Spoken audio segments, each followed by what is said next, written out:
Bonjour à tous, bienvenue dans TL7 Business, portrait d'entreprise qui réussissent dans le département. Je suis avec Pauline Catteau aujourd'hui, co-dirigeante de l'entreprise Richard Traiteur, un des leaders de son secteur dans l'agglomération stéphanoise. Pauline Catteau, bonjour. Bonjour, merci Sylvain. Bienvenue dans TL7 Business. Vous avez créé Richard Traiteur il y a 6 ans avec Kevin Richard. Exactement. Vous êtes devenu un leader aujourd'hui avec une diversification dont nous parlerons. Est-ce qu'on peut revenir sur l'histoire de Richard Traiteur ? Alors l'histoire, effectivement, parce que l'histoire a toute son importance, parce que les fondations partent effectivement de Kevin et moi-même. Donc on a commencé à travailler pour Florent Gara, société qu'on a rachetée il y a 4 ans maintenant. Donc on a travaillé pour Florent il y a 12 ans. On a ensuite eu des restaurants, donc le savoir-faire et la maison Ocre. Et après on s'est lancé progressivement dans l'activité traiteur, donc ça fait maintenant 6 ans. Et au niveau de la présentation, Sylvain, vous m'avez demandé d'amener un objet un peu phare. Oui, qui représente l'entreprise. Qui représente l'entreprise, alors qui représente surtout l'histoire de l'entreprise. Alors c'est la télécommande de mon garage. Alors elle est un peu ancestrale, elle fonctionne plus très bien. Néanmoins, c'est un objet assez historique parce que c'est dans le garage que tout a démarré. Parce que quand on a décidé de développer l'activité traiteur, on était dans notre garage, à la maison, où quand on a développé en plein Covid, donc c'est vrai qu'on avait eu le nez à ce moment-là, et on s'est dit quelle solution pour continuer à se développer. Et Kevin est revenu un jour à la maison en me disant on aménage le garage, pendant le Covid, on fait tous les travaux et tout est parti de là. Et on se lance. Voilà, exactement. Avec une équipe de 4 au début. Et après, du coup, on a racheté Gara Traiteur en 2020. Donc pareil, en plein Covid, on devait encore avoir le nez à ce moment-là.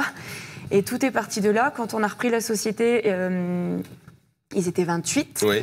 Et au jour d'aujourd'hui, on est 50. Donc avec une société en perpétuelle évolution, que ce soit sur la technologie, sur la politique RSE, sur le bien-être au travail. Chose que j'ai à cœur de dire. On a basculé l'entreprise avec la semaine en 4 jours récemment. Donc c'était une... C'est concurrentiel en termes de main-d'œuvre de proposer ce genre de dispositif, la semaine à 4 jours par exemple? Alors c'est concurrentiel et c'est une vraie valeur ajoutée pour l'entreprise dans le cadre du recrutement. Puis c'est une vraie force et c'est un vrai confort pour le personnel de pouvoir travailler dans ces secteurs en 4 jours, effectivement. Alors, qui sont vos clients? Quelles sont les prestations? Parce qu'il y a tout une gamme de prestations diverses et variées pour différents clients. Comment est-ce qu'on pourrait définir votre activité aujourd'hui? Alors, au niveau de l'activité, déjà, on est sur 2 gammes. On a la partie boutique, donc avec nos 3 boutiques et les boutiques qu'on alimente. Donc, on a la boutique à Roche-la-Molière, boucherie traiteur qu'on a ouvert il y a 1 an et demi. On a la boutique ancestrale en centre-ville qui existe depuis plus de 20 ans. Et on a les Almazera aussi à Saint-Étienne. Et après, pour l'autre partie, c'est la partie événementielle qui se scinde en 2 pôles. La partie particulier avec une niche, les mariages, allant de avril à novembre, où on fait entre 110 et 120 mariages annuellement. Et après, il y a la partie événements corpo. Donc tous les lieux emblématiques de Saint-Étienne, l'Arena, le Stade Geoffroy-Guichard, le Zénith, avec Saint-Étienne événements, le Parc Expo, le Centre des Congrès, etc. Donc vous êtes de partout. C'est l'équivalent de 400 000 couverts servis chaque année. Effectivement. Comment est-ce qu'on se fournit? Quelle est la politique de fourniture, de cuisine, etc. Expliquez-nous les coulisses. Alors la politique de fourniture, déjà c'est en priorité des fournitures locales. Oui. On essaie de travailler le plus possible en circuit court. Avec des prestataires à proximité. On va parler du Gros Lorrain à Saint-Étienne pour le pain, la fromagerie Perrin pour le fromage. On a pas mal de sous-traitants à proximité. C'est des choses qui, dans la volumétrie quand c'est possible, on essaye de privilégier un maximum. Et après, on travaille avec beaucoup de prestataires à proximité pour la vaisselle, pour la partie jetable, etc., etc. On fait appel au tissu économique local. Exactement. Je voudrais que nous parlions de la diversification. Le dernier bébé de Richard Traiteur, c'est l'ouverture du domaine du Moulin à Salloir, dans les Gorges de la Loire. Expliquez-nous ce qu'est ce domaine, un nouveau lieu destiné à la convivialité et aux cérémonies. Alors, historiquement, le domaine du Moulin, c'est le restaurant Le Moulin, qui est plutôt connu pour la friture et les grenouilles.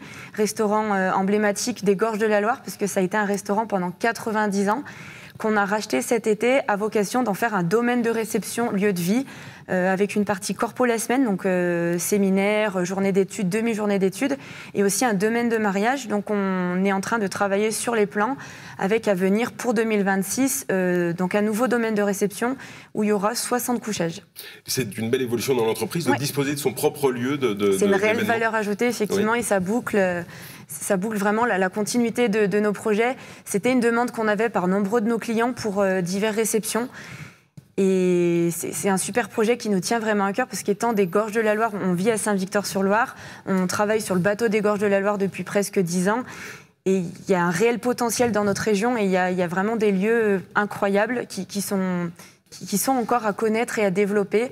Et le lieu est vraiment, surplombe les gorges de la Loire. C'est vraiment un lieu incroyable. À découvrir, effectivement. C'est juste à côté du pont du Pertuiset. Tout à fait. Quand on se retourne comme ça sur une aventure qui a débuté il y a 6 ans pour la création de l'entreprise, quand on voit ce que c'est devenu, qu'est-ce que ça vous inspire?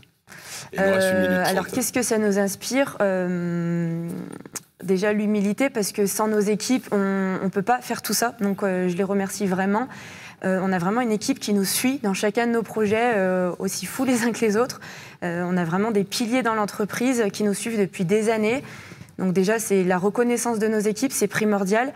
Et après, c'est cette capacité de cette résilience où toujours vouloir aller de l'avant, et ce malgré un emploi du temps un peu décalé parfois, notamment pendant certaines périodes, les mariages, les fêtes de Noël, avec de nombreux événements. On compte pas les heures, j'imagine. Non, effectivement. Merci beaucoup, Pauline Catteau, de nous avoir présenté cette success story Richard Traiteur, lancée dans un garage et qui s'est bien développée depuis. Merci à vous de nous avoir suivis. On se retrouve très bientôt dans un nouveau TL7 Business. À bientôt.